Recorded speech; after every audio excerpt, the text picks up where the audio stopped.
yanına gələ bilmirəm, bağışla balam. Atam vəfalı çıxdı, mən vəfasız oldum, can balam, qurban sənə. Ruhun şad olsun.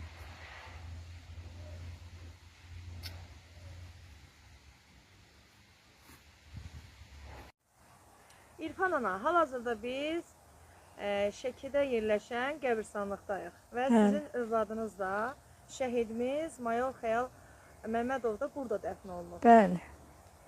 Bax, bununla bağlı nə müraciətim var? Vallah qızım, mənim müraciətim, uşaqlar Bakıdadılar, ailəsi. Burada da heç kəs yoxdur. Atası da rəhmətə getdi. Bir dənə tək mən qalmışam. Mən də hər deyən xəstəyəm. 73 yaşım var. Gələ bilmirəm. Ziyarət eləyə bilmirəm. Bu qəbir sandıqda da çox baxımsız vəziyyətdədir də. Gəlirsən, təmizləyirsən, gedirsən, görürsən, yenə natəmizlik olur. Ona görə dövlət qurumlarına da xahiş eləmişəm. Eləyid uşaqlar Bakıya, mümkün dairəsində ailəsi, uşaqları Bakıdadır. Bakıda Şəhidlər Xiyabanına, İkinci Fəxri Xiyabana, elə mi? ikinci Şəhidlər Xiyabanına, orada da imkan olmasa özümüzün Şəhidlər Xiyabanına köçürməsinə köməklik eləsinlər, sərəncam versinlər. Bir dənə dövlətdən xahişim budur. Ata gəldi, mən də getsəm, mən bu uşağım burada çox baxımsız vəziyyətdə qalacaqdı. Çünki bura onun yeri deyil. Nə bilim, o vaxtı başa düşməmişik. Nə bilim, beyqəfil olubdu hər şey. Ona görə də xahiş edirəm. Mən uşağımın ora köçürülməsində dövlət qurumları kömək eləsin.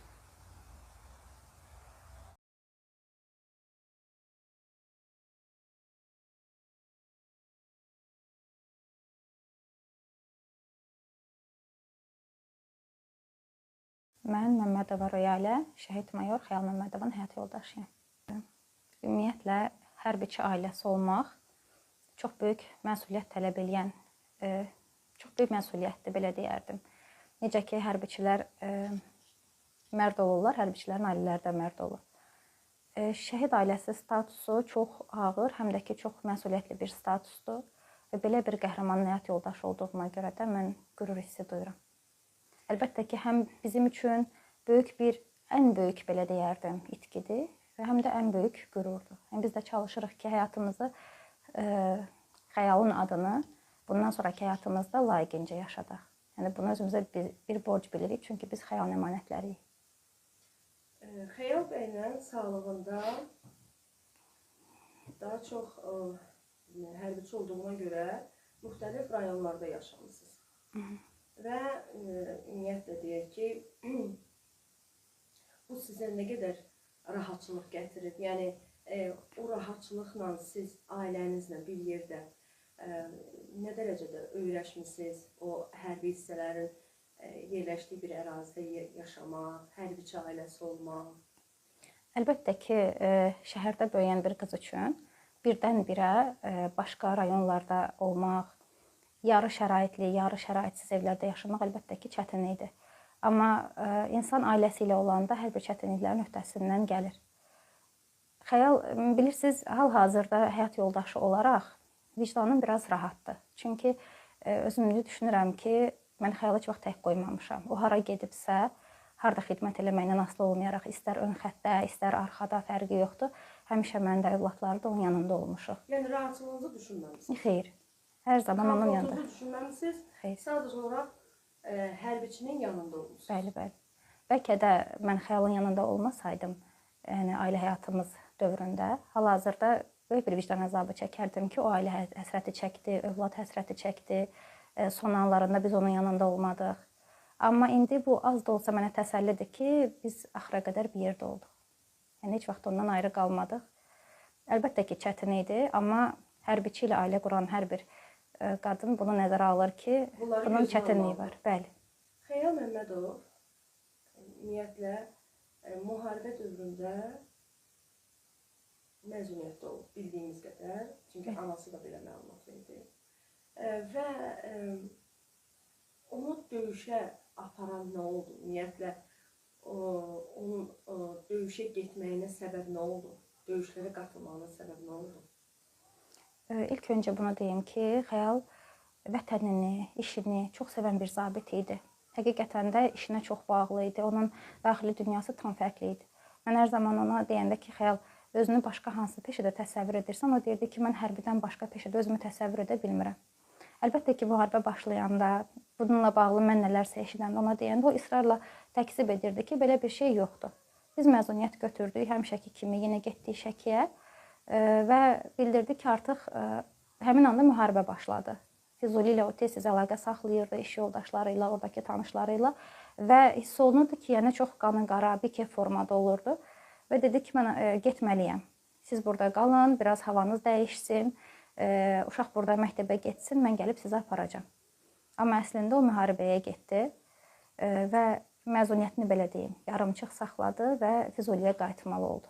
Və israrla da nə vaxt soruşsaq ki, Xəyal, müharibə başladımı, həmin müharibə başladığı ərəfədə internet şəbəkəsi kəsilmişdi, yəni bizim ümumiyyətlə əlaqəmiz olmurdu.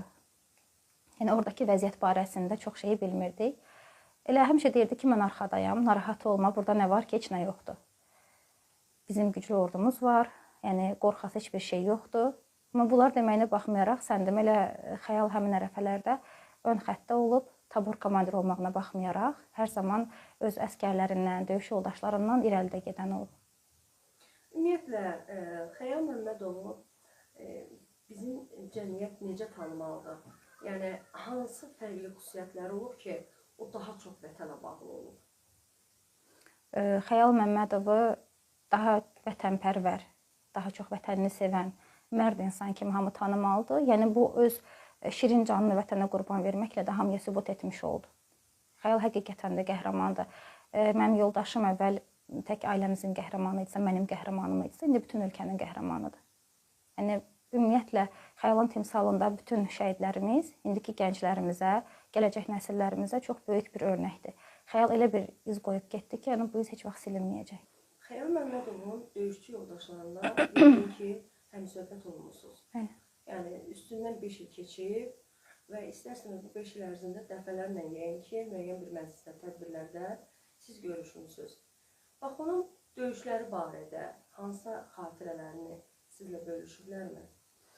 Bəli, özləri də bölüşüblər, özümüz də israrla soruşmuşuq. Hamımıza çox maraqlı idi ki, o son anlarda nələr deyib, nələr baş verib, o yolu bizə də çox maraqlı idi.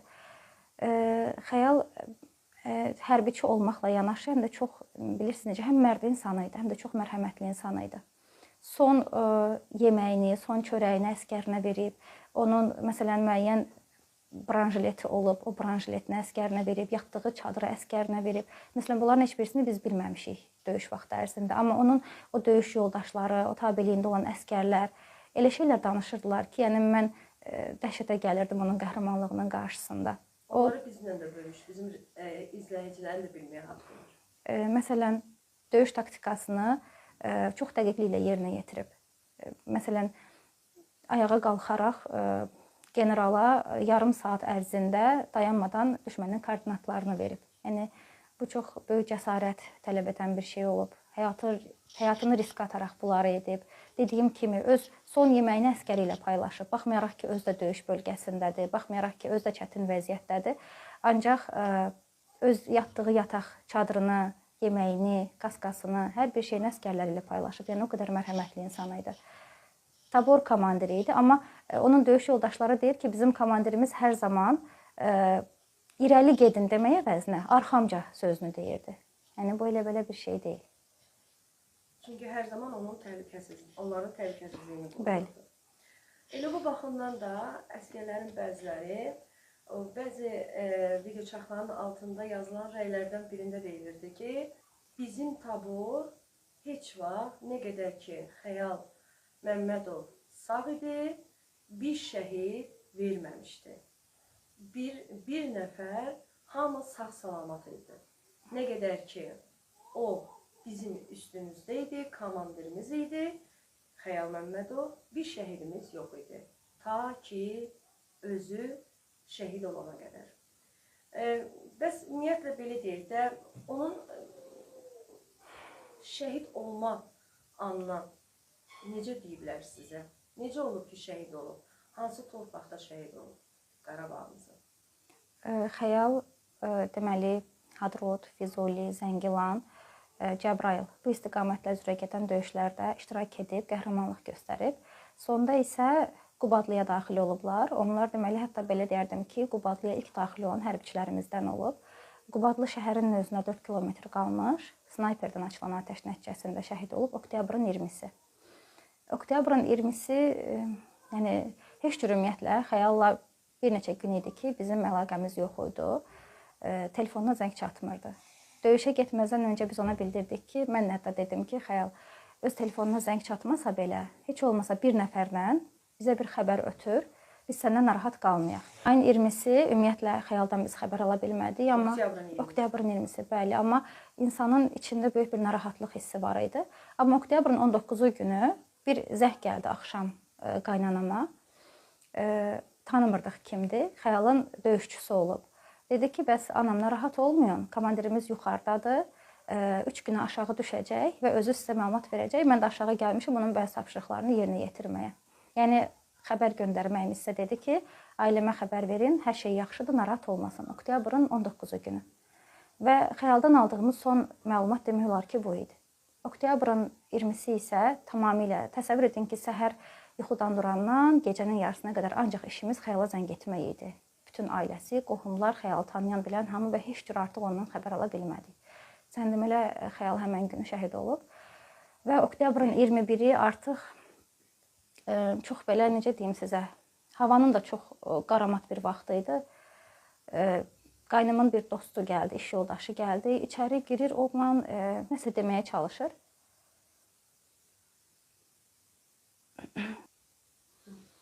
İçəri daxil olurdu və nəsə deməyə çalışırdı, amma demirdi. Həmin anda da elə bil ancaq biz zəng eləyirdik.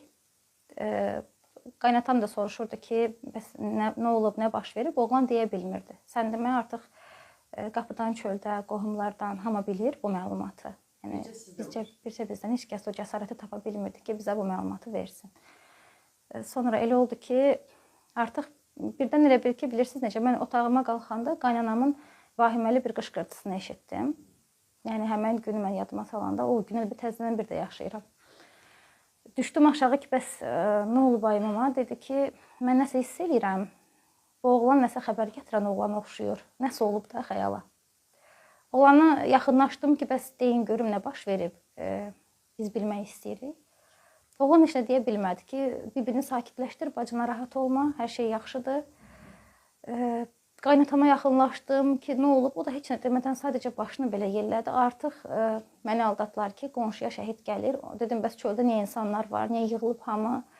Dedilər, qonşuya şəhid gəlir ona görə.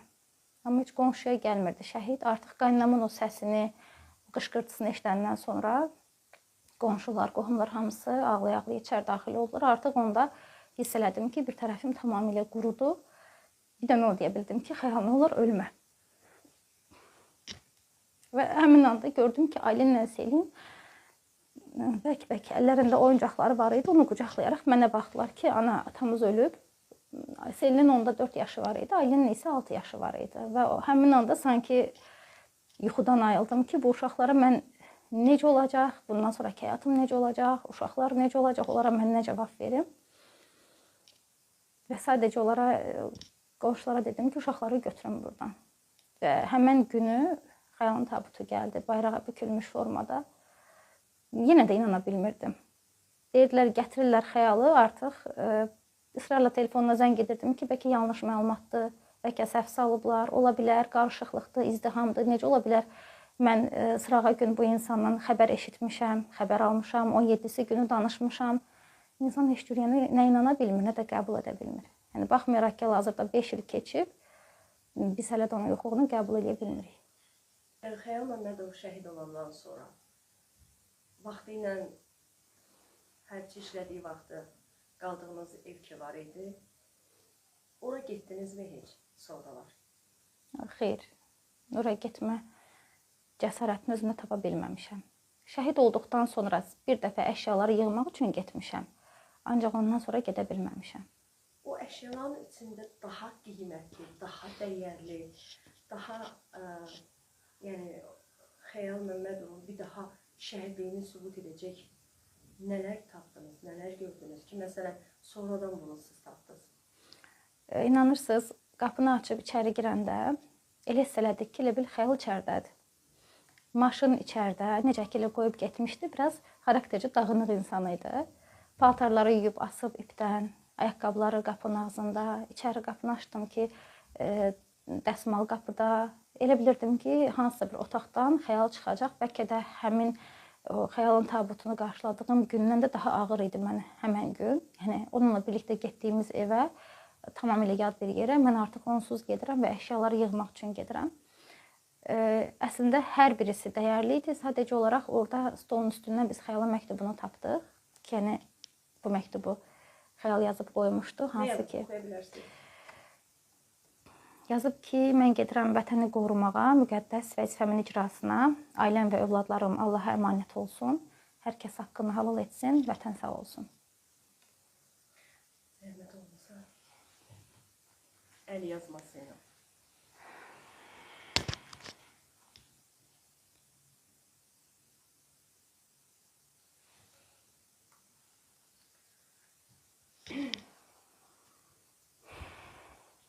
Xəyal Məmmədovu, həyat yoldaşınızı, dostunuzu, sirdaşınızı, sanki siz də ondan hərbiçi yoldaş oldunuz. Hərbiçi yoldaşınızı tez-tez sizə xatırladan nələr olur? Hansısa hadisələr, hansısa günlər yadınıza düşəndə onu xatırlayırsınız. Bax, o xatirələri bizlə bölüşün. Əslində bu 5 ildə heç vaxt xəyalı unutmadıq. Necə ki o böyük bir boşluq qoyub gedib, bu boşluq heç vaxt dolmur. Hər bir özəl gündə, hər anımızda, yəni biz onu xatırlayırıq. İstər özəl günlər olsun, istər onun anım günlər olsun. Məsələn, bu yaxınlarda Zəfər günü oldu. Mən çox istərdim ki, xəyal Zəfər gününü görsün, bu paradoda iştirak etsin. O sevinci yaşasın, çünki çox istəyirdi ki, torpaqlarımız işğaldan azad olunsun. O gündə xatırlayırıq, anam günündə xatırlayırıq, qarşıdan doğum günü gəlir, o günü xatırlayırıq. Onunla gəzdiyimiz hər bir yer, hər küçədə, Şəkiyə gedirik, məsələn, gəzdiyimiz hər bir yerdə onu xatırlayırıq. 2 övladı böyüyür, 2 əmanəti böyüyür, onların üzünə baxanda yəni xəyalın təsəllisini ondan alırıq. Yəni xəyalın ən böyük qoyduğu yadigar Aylin və Selindir. Yəni onlar. Ümumiyyətlə, Xəyal Məmmədovu daha da beyinlərdə, ürəklərdə yaşanması üçün nələr etmək lazımdır? Xəyalın yaşanması üçün unutmamalıyıq. Ümumiyyətlə, bütün şəhidlərimizi unutmaq olmaz. Onların adının əbədiləşdirilməsi üçün, onların xatırlanması üçün. Ümumiyyətlə, hər bir insan şəhidlərimizi yad etməlidir. İstər məzarı olsun, istər ailəsi olsun, fərqi yoxdur, yad edilməlidir. Dövlət tərəfindən onsuz da yəni onlar ölümsüzdülər. Şəhidlik uca bir zirvədir. Dövlət tərəfindən də şəhidlikdən sonra müəyyən orden və medallarla təltif olunublar. Amma şəhidlərimizi yaşatmaq hər bir insanın borcudur. Bu istər telekanalların vəzifəsi olsun, bu istər müxtəlif qurumlar olsun. Bəli. Şəhidimizi tez-tez məzarlığa ziyarət edə bilirsinizmi? Tez-tez yox. İldə bir dəfə ancaq gedə bilirəm. Çünki xəyal Şəkidə ailə qəbirstanlığında dəfn olunub. Mən özüm isə Bakıda yaşadığıma görə təəssüf ki, tez-tez gedə bilmirəm. İşimlə əlaqədar gedə bilmirəm.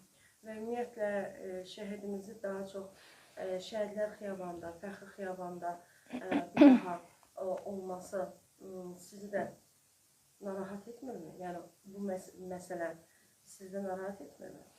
Bəli, əlbəttə ki, ailəsi olaraq narahat edir. Mən də yəni Xəyalın xanımı olaraq, həyat yoldaşı olaraq çox istərdim ki, Xəyal Şəhidlər Xiyabanında dəfn olunsun. Çünki onun övladları böyüyür. Ən azından övladları olaraq onun məzarını tez-tez ziyarət etmək onların da haqqıdır. Yəni ümumiyyətlə ailə qəbirstanlığında məncə bir şəhid dəfn olunmamalıdır. Çünki orada çox baxımsız vəziyyətdə olur və nə qədər ki şəhidin valideynləri, ailəsi həyatdadır, onlar ziyarət olunurlar. Onlar olmadıqdan sonra ailə qəbirstanlığını ziyarət edən olmur. Ona görə də hər bir şəhid məncə şəhidlər xiyabanında dəfn olunsa daha məqsəd uyğun olur. Salam, mən şəhid mayor Məmmədov Xəyalın qızı Məmmədova Aylin. Aylin, qəhrəman qızı olmaq nə deməkdir? Qəhrəman qız olmaq, yəni bir qəhrəmanın əmanəti. Mən yaxşı ki, belə bir qəhrəmanın qızıyam. Atam öz ailəsi üçün, yəni canını fəda eləyibdi. Yəni ürəyimdə qürur hissi keçirirəm.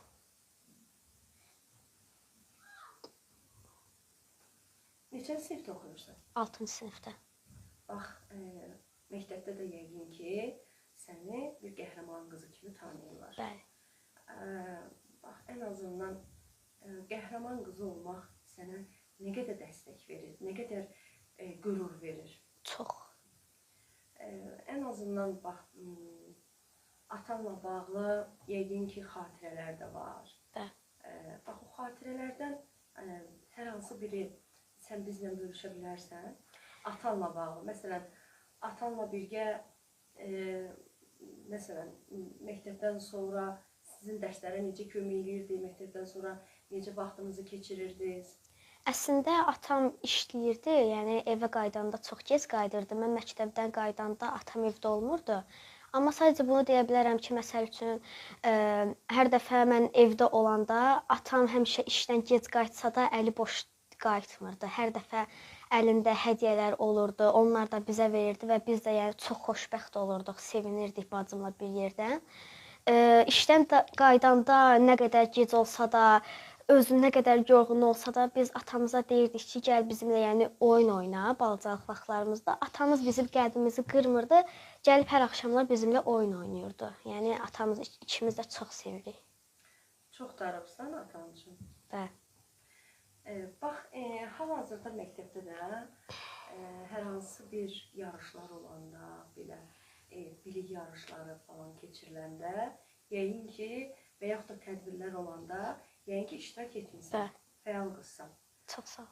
Və bu iştirakında müəyyən bir nailiyyətlər də qazanmısan.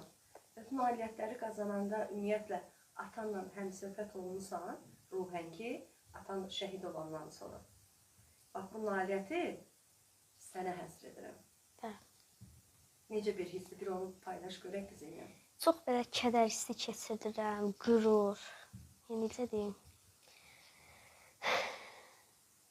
həyəcan, qürur, kədər bir tərəfdən. Tədbirlərdə iştirak eləmişəm olmağına, məlumatlar, şeirlər, şeir oxuyanda biraz həyəcanlanıram, elə bil gözümün qabağında atamı görürəm o mənada. Yəni, ən azından üstündən 5 il keçsə də, heç bir şeyi unutmursan. Xeyr. Bax, atan ümumiyyətlə yuxuna girirmi? Xeyr. İstəyirəm girsin, amma girmir, təəssüf. Mən istərdim ki, bütün şəhidlərimizə aid müxtəlif əsərlər olsun, şeirlər olsun. Mənim atamın bütün xatirələrinə aid hekayələr yazılsın istəyirəm. Hətta atana da aid? Bəli, müxtəlif şeirlər, əsərlər, hekayələr, hər şey. Necə bir qəhrəman olub, hamı görsün. Bəli. Mən atamla fəxr edirəm, mən qəhrəman qızıyam. Bütün Azərbaycan mənim atamı tanımalıdır. Baxmayaraq ki, Xəyal 5 ildir yoxdur həyatımızda, amma hər daim bizim qəlbimizdədir. Onsuz heç bir günümüz yoxdur, sanki Xəyal var imiş kimi biz yaşayırıq və bundan sonra da çalışacağıq ki, onun adına layiq yaşayaq, onun adını hər zaman uca tutaq. Yəni, övladları da hər bir addım atarkən şəhid övladları olduqlarının fərqindədirlər və belə bir qəhrəmanın qızları olduqlarının fərqindədirlər. Həmişə də istəyirlər ki, atalarının adını uca tutsunlar, onu qürurla yaşatsınlar.